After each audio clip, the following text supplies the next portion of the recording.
আসসালামু আলাইকুম। আপনারা কেমন আছেন? ভালো আছেন? আমি ভালো আছি আলহামদুলিল্লাহ। আমি মোমো বানাইতে আছি। আমার এগুলি উঠছে তো ফিশ ফ্রাইয়ের এগুলি তো এগুলি রেখে দিছি আমি ফ্রিজে। তো এখন আমি ফ্রিজ থেকে নামিয়ে নিছি। এই যে মোমোর জন্য আর কি একটু ছোটো ছোটো কুচি কুচি করে হইলে একটু ভালো হয়। তো এখন বলে যে আছে যেহেতু এই যে এইভাবে এইভাবে আমি মাথাটা টেনে এই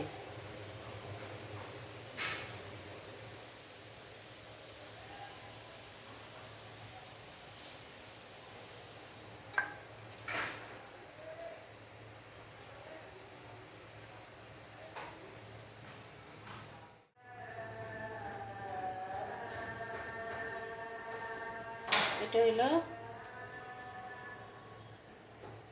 ফিশ মোমো। এগুলি আমার বসছে তো এই জন্য ফালাই না ফ্রিজে রেখে এখন করতে আছে।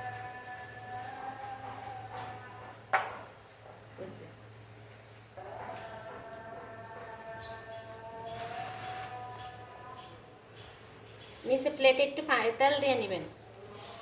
তেল দিয়ে টেনে তারপরে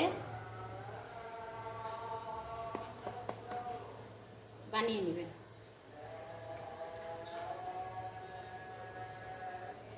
যে যখন মোমো বানাইবেন তখন মোমোর ভিতরে মাছ দিয়ে এগুলি দিয়ে করলে তখন ওইটা একটু কুচি করে দিয়ে। আমি তো এটার জন্য করছি, এর জন্য আস্তে আস্তে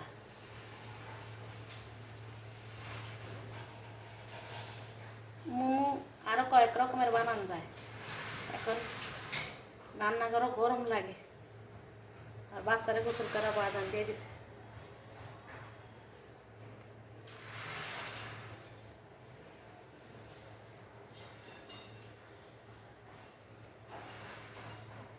এইভাবে বিকালের নাস্তা হিসাবে বাচ্চা করে দিবেন, বাচ্চাদের মাছ খাওয়া হয়ে যাবে।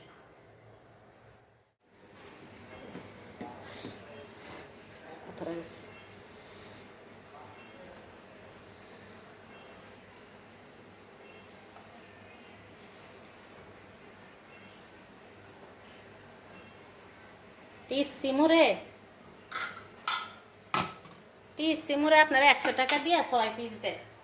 6 পিস নি না 4 পিস, 6 পিস না 4 পিস না 5 পিস যাক আমরা খাইছি 100 টাকা কইরা। এদিন কোনো স্বাদ নাই, কিছু নাই, কোনো কিছু নাই। আপনারা 10 টাকার ময়দা কিনে আপনারা ঘরে এইভাবে বানিয়ে খাবেন সস দিয়ে বিকেলবেলায়। এই মাছের এরকম কাটা ছাড়া মাছের ওই ক্যাপসিকামে কুচি করে, ক্যাপসিকাম না দিলে হবে, আপনার ঘরে যা আছে তা দিয়ে আপনি একটু মশলা সব কিছু দিয়ে এরকম করে ঘিয়ের মধ্যে মাছ ভেজে এরকম রুটি বানিয়ে রুটির ভিতরে ওই ছোটো ছোটো করে ইয়ে করে হাত দিয়া রুটির পিড়েও লাগে না, এরকম করে খাবেন বানিয়ে। দেখছেন হয়ে গেছে মোমো। আর একটু হোক, আপনারা সাবধানে দিবেন।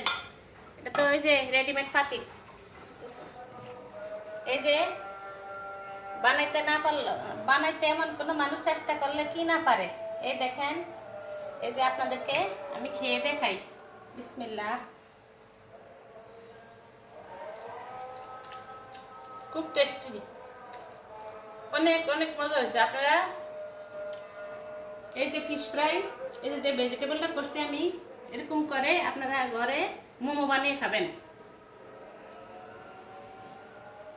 রাস্তার পাশে 100 টাকা করে যেগুলি, এরপরে সালাড, এই যে চাটনিগুলো মজা হয় না, চাটনি দিয়ে ঘরে চাটনি তৈরি করবেন, নাহলে সস দিয়ে খাবেন। বাচ্চাদেরকে এভাবে দিবেন, বাচ্চাদেরকে টিফিন দিবেন, খুব মজা হয়। আর আপনারা আমাকে বলবেন কমেন্টের মাধ্যমে যে কেমন হলো মোমো বানান। সবাই ভালো থাকবেন, সুস্থ থাকবেন। আল্লাহ হাফেজ।